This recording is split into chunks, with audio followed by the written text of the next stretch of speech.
My girlfriend chose her friend's birthday over being there when I had a serious accident. Now I'm questioning everything. So this happened 2 weeks ago and I'm still processing it. I need some outside perspective because I honestly don't know if I'm overreacting or if this is as messed up as it feels. Some background first so you guys could understand this situation better. My girlfriend Jasmine and I have been together for 2 years. We live together, split bills, the whole 9 yards. I work in tech sales and just got promoted to senior account manager last month, something I'd been grinding toward for over a year. The promotion came with a 40% raise and basically set up my entire career trajectory. The day this all went down started amazing. My boss called me into his office around 3 p.m. and told me I got the promotion. I was over the moon. First thing I did was text Jasmine. Baby, I got it. The promotion is official. Want to celebrate tonight? How about that steakhouse you love? Her response was lukewarm. That's great, babe, but I can't tonight. It's Jessica's birthday party. You knew about this. Here's the thing, I vaguely remembered her mentioning something about Jessica's birthday, but I figured if something this huge happened in my life, she might want to celebrate with me first. Jessica is Jasmine's college friend who she sees maybe 3 or 4 times a year, while this promotion was literally life-changing for us. I tried one more time. I get that, but this is kind of a big deal. Could you maybe show up late to the party? After dinner with me, her response hit different. Don't be selfish, Mike. Friends only have one birthday a year. Your promotion isn't going anywhere. We can celebrate later. That word, selfish, just sat wrong with me. But I didn't want to fight, so I said fine and told her I'd just grab drinks with my coworkers instead. Fast forward to around 9 p.m. I was leaving Murphy's Pub, the place across my office building where my team and I had gone for celebratory drinks. I was texting my buddy Dave, trying to coordinate meeting up later when I stepped into the crosswalk. I never saw the Honda Civic run the red light. Next thing I knew, I was on the pavement with people screaming around me. My left leg felt wrong, really wrong. There was blood on my face and my ribs felt like they were on fire every time I breathed. Someone was already calling 911. The paramedics were great, got me stabilized and to the hospital fast. Turned out I had a fractured tibia and 3 broken ribs. Could have been way worse, but I was looking at surgery and weeks of recovery. Here's where it gets really messed up. I'm in the ER, they've got me on pain meds, but I'm coherent enough to use my phone. The doctor said I was stable but would need surgery in the morning, something about waiting for the orthopedic surgeon and making sure there's no internal bleeding they missed. They wanted to do more scans and have me fast overnight before the operation. All I wanted was to hear Jasmine's voice, to have her there with me. I was scared, alone, and everything hurt. I called her around 11 p.m. Mike, what's up? I'm at Jessica's party. Jasmine, I got hit by a car. I'm in the hospital. Can you come? Silence for like 10 seconds. Then what? Are you serious? How bad is it? Pretty bad. Broken leg, broken ribs. I need surgery tomorrow. Another pause. I could hear music and laughing in the background. Well, can it wait till tomorrow morning? I'm right in the middle of Jessica's thing and everyone's here. It would be weird to leave now. I couldn't believe what I was hearing. Jasmine, I got hit by a car. I'm asking you to come to the hospital. Look, you're obviously fine enough to call me. Just sleep it off or call your mom. We're doing karaoke and I already paid for bottle service. I'll come tomorrow morning, okay? The line went dead. She hung up on me. I stared at that phone for probably 20 minutes. The nurse came by and asked if I needed her to call anyone else. I ended up calling my mom, who lives 3 states away, and my buddy Dave. Dave dropped everything and was there within an hour. But here's what really got me.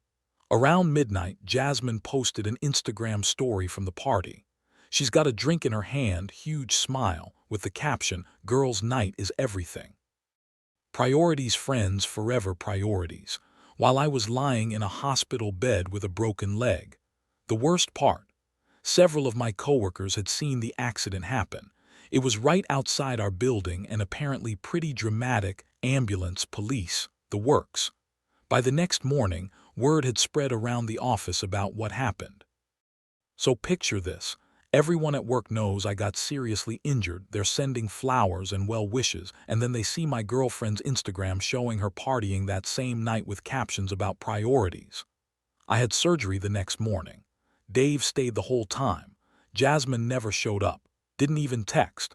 She finally texted me the next afternoon. Hey, hope the surgery went okay. Jessica's party was crazy lol. When are you coming home? That's when it hit me. I started thinking about other times she'd done this. When I graduated with my MBA 2 years ago, she skipped my graduation dinner because her friend group had planned a wine tasting. When my grandfather died last year, she came to the funeral but left early because her college roommate was in town. There's always been someone else's priority that came before supporting me at important moments.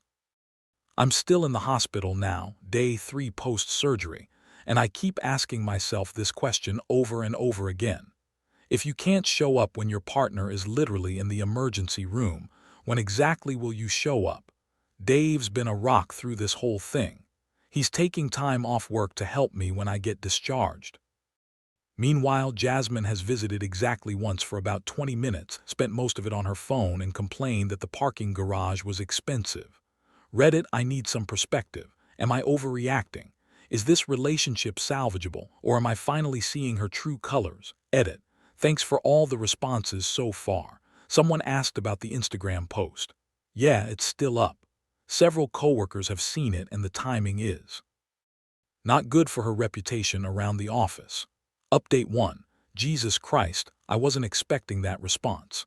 Thank you to everyone who commented. It really helped me see this situation clearly. So I got out of the hospital 3 days ago. Jasmine picked me up, but spent the whole car ride complaining about having to leave work early and how the hospital parking fees were adding up. Not once did she ask how I was feeling or if I needed anything.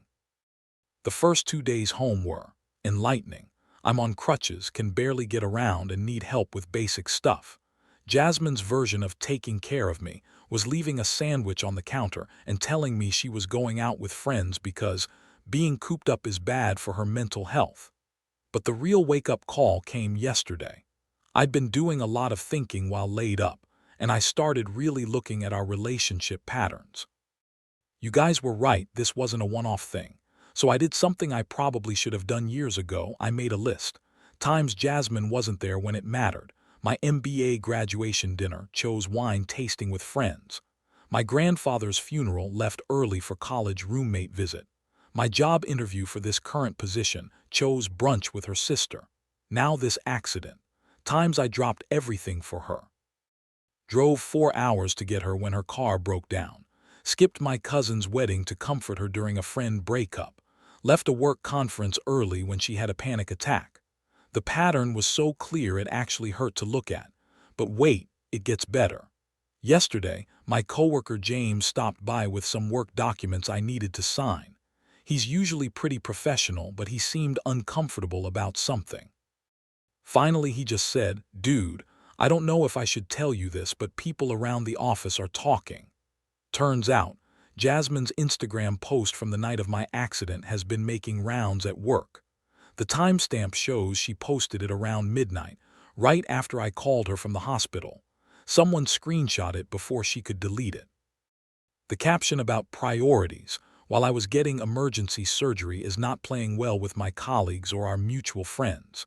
James told me the reaction has been pretty universal. People were genuinely shocked. The guys in the office are calling it ruthless and ice cold. The women are even harsher. Apparently Lisa from accounting said, "I wouldn't even treat my ex like that, let alone my current boyfriend." Even people who barely know Jasmine are talking about it. But here's the kicker, Jasmine has no idea people know. She thinks she's been subtle about it, or she simply doesn't see anything wrong with what she did to realize how it looks to others. She even had the audacity yesterday to say, "I think people at your work don't like me. They're being weird when I stop by." Last night, I made my decision. I called my buddy Dave, who's been an absolute legend through this whole thing, and asked if he could help me move out this weekend. I can't do heavy lifting, obviously, but I can pack and supervise. Dave instantly agreed to take the day off work and come over to help. I haven't told Jasmine yet. I've been pretending everything's normal while I get my ducks in a row. Found a small one-bedroom apartment across town that allows short-term leases. It's nothing fancy, but it's mine.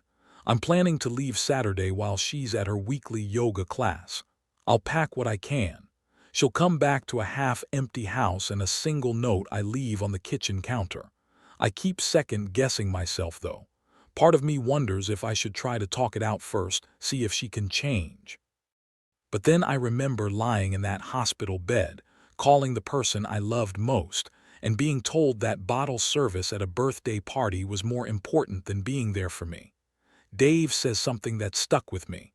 Bro, when someone shows you who they are, believe them the first time. She's shown you multiple times. How much longer are you planning to put up with this? I think he's right. I think I've been making excuses for her for 2 years because I wanted her to be someone she's not. The hardest part is that I do love her, but I'm starting to understand there's a difference between loving someone and being loved back. I've been doing all the loving in this relationship. I'll update you guys after I move out. Wish me luck. Update 2. Holy shit, you guys.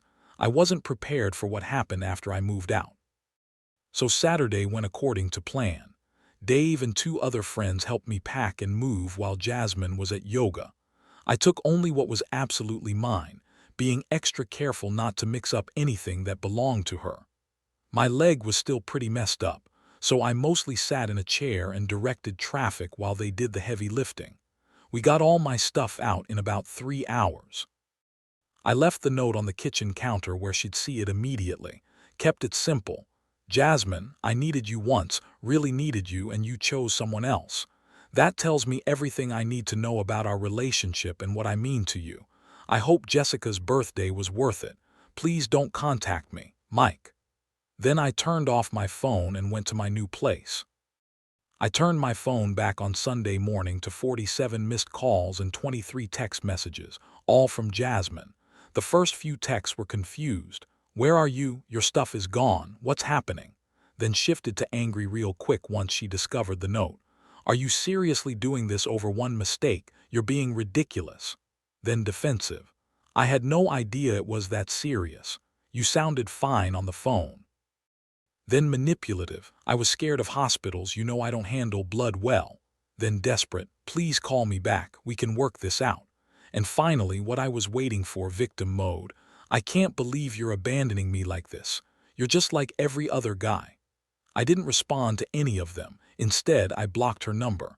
But blocking her number didn't stop the drama. Sunday night, my friend Cody, who's friends with both of us, called me. Apparently, Jasmine had shown up at his apartment crying, asking if he'd seen me. She told him I disappeared over a little disagreement and was trying to get him to convince me to come back. Cody is a good friend, he said. Jasmine, the whole friend group knows what happened. Mike got hit by a car and you chose a party. That didn't seem like a little disagreement. Not to anyone but you. According to Cody, she just stood there for a minute and then said, "It wasn't like that," and left. Monday morning, the real shitshow started. I'm working from home this week because of my leg, but I was on a video call with my team when my phone started blowing up.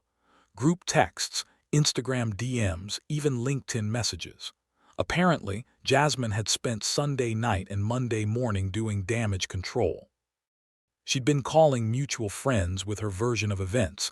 I was emotionally manipulative. I was punishing her for having a social life. And my personal favorite, I was controlling and couldn't handle her independence. The problem? Multiple people from my office had already heard the real story, and that Instagram post was still screenshot and circulating. Jasmine was clearly panicking. According to Cody, she'd been doing a full court press on damage control, calling people multiple times, showing up unannounced at friends' places, even trying to get mutual acquaintances to talk sense into Mike. But the more desperate she seemed, the worse it looked. People started avoiding her calls entirely. By Monday evening, her narrative was falling apart.